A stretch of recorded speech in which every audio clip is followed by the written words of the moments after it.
ಪಾಂಚರಾತ್ರ ಪ್ರವಕ್ತಾರಂ ನಾರಾಯಣಮಹಂ ಶ್ರೀಂ ಜಂಬೋಪತಿಂ ಚತುರ್ಭಕ್ತಿಂ ಕೌಶಿಕಾದಿ ಗುರುಂ ಭಜೆ. ಶ್ರೀಮತೆ ರಾಮಾನುಜಾಯ ನಮಃ. ಶ್ರೀ ರಂಗನಾಥ ಸ್ವಾಮಿ ಪರಬ್ರಹ್ಮಣೇ ನಮಃ. ತಾವು ಈಗ ಬಂದು ಕೂತಿರ್ತಕ್ಕಂತಹ ಕ್ಷೇತ್ರ ಬಂದು ಮಾವಿನಕೆರೆ ರಂಗನಾಥ ಅಂತ ಹೇಳಿ ನಮ್ಮ ಕರ್ನಾಟಕದಲ್ಲಿ ಪ್ರಸಿದ್ಧಿಯಾಗಿರ್ತಕ್ಕಂತಹ ಕ್ಷೇತ್ರ. ಇದು ನಮ್ಮ ಆರ್ಕಿಯಾಲಜಿ ಡಿಪಾರ್ಟ್ಮೆಂಟ್ರವರ ಪ್ರಕಾರ ಸುಮಾರು 1600 ವರ್ಷಗಳ ಹಿಂದಿನ ಇತಿಹಾಸ ಉಳ್ಳಿರ್ತಂತಹ ದೇವಸ್ಥಾನ.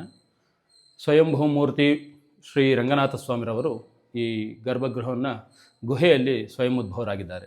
ಹೀಗಿರ್ತಕ್ಕಂತಹ ಸ್ವಾಮಿ ಸ್ಥಳದಲ್ಲಿ ಉದ್ಭವರಾದರು ಅಂತಕ್ಕಂಥದ್ದನ್ನು ಪ್ರಪಂಚಕ್ಕೆ ಪರಿಚಿತ ಮಾಡ್ತಕ್ಕಂಥದ್ದು ಒಂದು ಗೋವು. ಈ ಅರಣ್ಯ ಪ್ರದೇಶದಲ್ಲಿ ಮೇಯ್ಲಿಕ್ಕೆ ಬರ್ತಾ ಇದ್ದಂಥ ಒಂದು ಹಸು ಸ್ವಪ್ರೇರಿತವಾಗಿ ಈ ಗುಹೆಯನ್ನು ಪ್ರವೇಶವನ್ನು ಮಾಡಿ ಇಲ್ಲಿ ಕ್ಷೀರಧಾರೆಯನ್ನು ಮಾಡಿ ಮನೆಗೆ ಹೋಗ್ತಾ ಇತ್ತು. ಆ ಹಸುವಿನ ಮಾಲೀಕ ಮನೆಯಲ್ಲಿ ಹಾಲು ಕರೀಲಿಕ್ಕೆ ಪ್ರಯತ್ನ ಪಟ್ಟಾಗ ಅದು ಹಾಲು ಕರಿತಾ ಇರಲಿಲ್ಲ. ಯಾರು ಈ ಹಸು ಹಾಲನ್ನು ಕರಿತಾ ಇದ್ದಾರೆ ಅಥವಾ ಯಾವ ಕರು ಈ ಹಾಲನ್ನು ಕುಡಿತಾ ಇದೆ ಅಂತ ಹೇಳಿ ಆ ಹಸುವಿನ ಮಾಲೀಕ ಹಸುವನ್ನು ಹಿಂಬಾಲಿಸ್ತಾ ಬಂದಾಗ ಸ್ವಪ್ರೇರಿತವಾಗಿ ಬಂದು ಈ ಗುಹೆ ಒಳಗಡೆ ಇಲ್ಲಿ ಕ್ಷೀರಧಾರೆಯನ್ನು ಮಾಡಿ ಹೊರಗಡೆ ಹೊರಟೋಗ್ತದೆ ಹಸು. ಅವರು ಆಶ್ಚರ್ಯದಿಂದ ಬಂದು ಇಲ್ಲಿದ್ದಂಥ ಎಲೆಬಳ್ಳಿಗಳನ್ನು ಪಕ್ಕಕ್ಕೆ ಸರಿಗಿಸಿ ನೋಡಿದಾಗ ಇಲ್ಲಿ ಲಿಂಗಾಕಾರ ಸ್ವರೂಪಿಯಾದಂತಹ ಸ್ವಾಮಿ ಇರ್ತಾನೆ.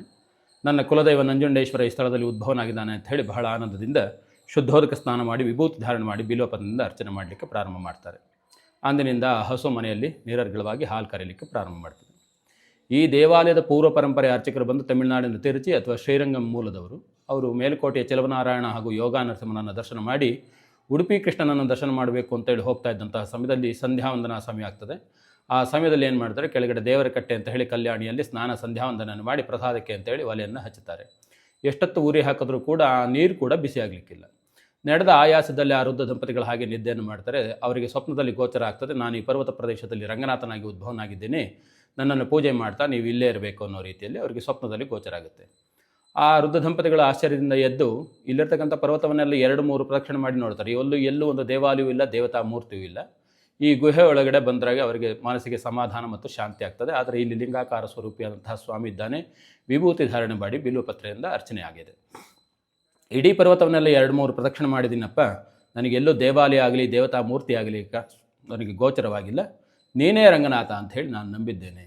ನೀನೇ ರಂಗನಾಥನಾದರೆ ನಾನು ಏನು ಕೆಳಗೆ ಪ್ರಸಾದಕ್ಕೆ ಇಟ್ಬಿಟ್ಟು ಬಂದಿದ್ದೀನಿ ಆ ಪ್ರಸಾದವಾಗಿರಲಿ ಅಂತ ಹೇಳಿ ಸ್ವಾಮಿಗೆ ದೀರ್ಘದಂಡ ನಮಸ್ಕಾರವನ್ನು ಮಾಡಿ ಕೆಳಗಡೆ ಹೋಗಿ ನೋಡಿದ್ರೆ ಪ್ರಸಾದವಾಗಿ ಒಲೆ ಆರಿ ಹೋಗಿರುತ್ತೆ.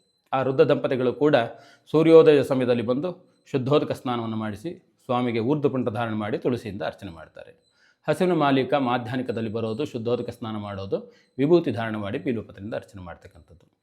1 ದಿನ 2 ದಿನ ಆದರೆ ಯಾರೋ ಬಂದು ಅವರ ಭಕ್ತಿಗನುಸಾರವಾಗಿ ಏನು ಪೂಜೆ ಮಾಡಿ ಹೋಗಿದ್ದಾರೆ ಅನ್ಬಹುದು. ಇದು ಪ್ರತಿನಿತ್ಯದ ವ್ಯತ್ಯಾಸ ಆಗ್ತಾ ಇರ್ತದೆ. ಯಾರು ಈ ವ್ಯತ್ಯಾಸವನ್ನು ಮಾಡ್ತಾ ಇದ್ದಾರೆ ಅಂತ ಹೇಳಿ ಪರಸ್ಪರ ಒಬ್ಬರನ್ನೊಬ್ಬರು ಭೇಟಿ ಆಗ್ತಾರೆ. ಭೇಟಿ ಆದಾಗ ನನ್ನ ಹಸು ಬಂದು ಇಲ್ಲಿ ಕ್ಷೀರಧಾರೆಯನ್ನು ಮಾಡ್ತಾ ಇತ್ತು, ಹಾಗಾಗಿ ನನ್ನ ಕುಲದೈವ